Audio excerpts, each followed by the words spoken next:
সবাই বলে আরো চলে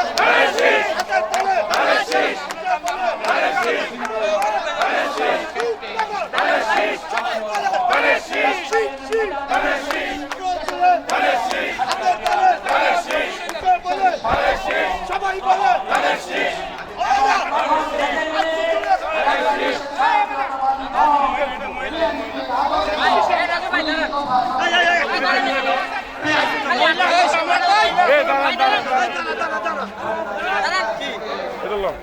প্রিয় দর্শক, আমরা আজকে আমিনুল হকের প্রিয় দর্শক ঢাকা 16 আসনের নির্বাচনী প্রচারণায় আমরা দেখতে পাচ্ছি বাংলাদেশ জাতীয়তাবাদী দলের তারুণ্য যে চেয়ারম্যান তারেক রহমান সাহেব আজকে এখানে প্রধান অতিথি হিসেবে আসবেন। তো এই বিষয়ে কথা বলছি রূপনগর থানা সিনিয়র যুব আহ্বায়ক ইঞ্জিনিয়ার মজিবুল হক আজকের এই সমাবেশ সম্পর্কে জানতে চাই। ধন্যবাদ আপনাদেরকে। ঢাকা মহানগর উত্তর বিএনপির সংগ্রামী আহ্বায়ক ঢাকা 16 আসনে তিনি তাদের শীষের মনোনীত সংসদ সদস্য পদপ্রার্থী জনাব আমিনুল হক ভাইয়ের নির্বাচনী সমাবেশে আমাদের থাকবেন আমাদের বিএনপি চেয়ারম্যান জনাব তারেক রহমান। আপনারা জানেন বিএনপির চেয়ারম্যান জনাব তারেক রহমানের নেতৃত্বে এবং ঢাকা 16 আসনের তাদের শীষের মনোনীত সংসদ সদস্য পদপ্রার্থী জনাব আমিনুল হক ভাইয়ের নেতৃত্বে ছাত্র জনতা গণ অভ্যুত্থানের মাধ্যমে বাংলাদেশে একটি গণতান্ত্রিক সরকার প্রতিষ্ঠিত হতে যাচ্ছে।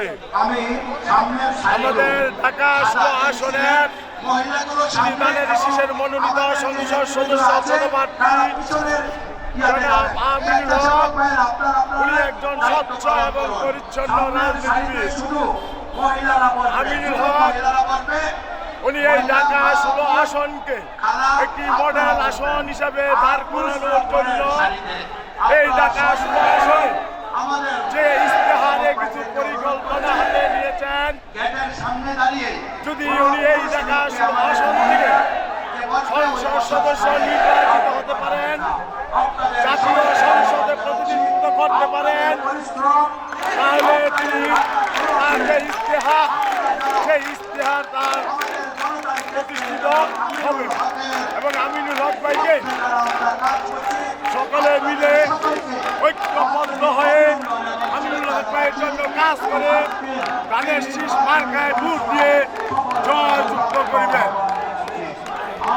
এবং সুপ্রিয় দর্শক, কথা বলছি আজকের এই সমাবেশে রূপনগর থানা বিএনপি যুগ্ম আহ্বায়ক নয়ন ভাই আছে। ভাই কেমন আছেন?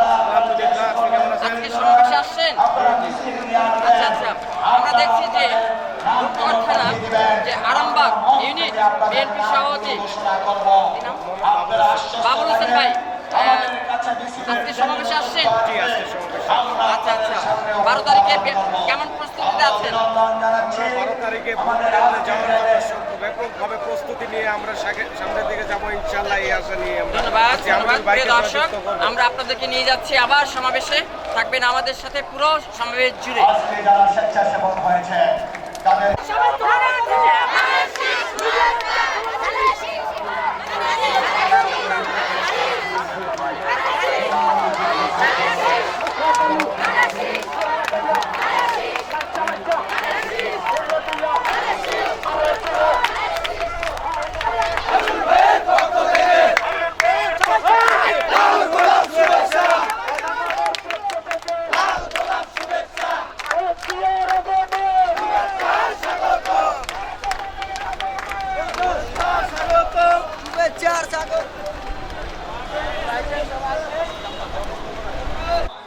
এই যে মানুষগুলো যারা জীবন উৎসর্গ করেছে, যারা শহীদ হয়েছে, যারা পঙ্গুত্ব বরণ করেছে, অত্যাচার নির্যাতন সহ্য করেছে হাজারো লক্ষ মানুষ, এই মানুষগুলোর আরেকটি প্রত্যাশা ছিল।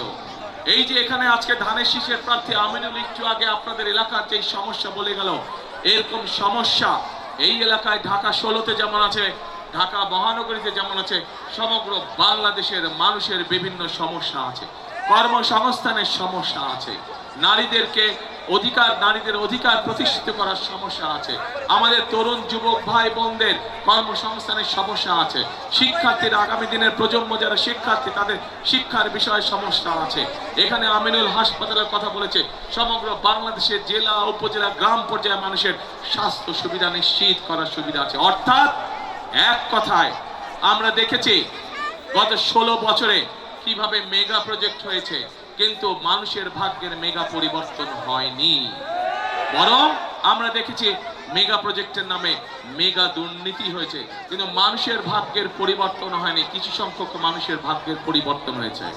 প্রিয় ভাই বোনেরা, আজ সময় এসেছে দেশ এবং দেশের মানুষের আমাদেরকে ভাগ্যের পরিবর্তন করতে হবে, এবং সে কারণেই আপনারা নিশ্চয়ই দুদিন আগে দেখেছেন বাংলাদেশ জাতীয়তাবাদী দল বিএনপির পক্ষ থেকে সমগ্র দেশের মানুষের সামনে আমরা আমাদের দলের ম্যানিফেস্টো উপস্থাপন করেছি।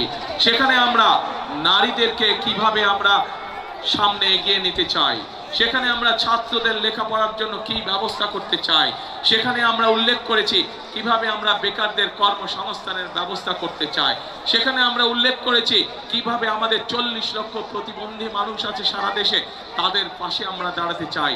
সেখানে আমরা উল্লেখ করেছি যে কিভাবে আমরা আমাদের কৃষক ভাইরা যারা পরিশ্রম করে আমাদের খাদ্যের যোগান দেন, সেই কৃষক ভাইদের পাশে আমরা দাঁড়াতে চাই।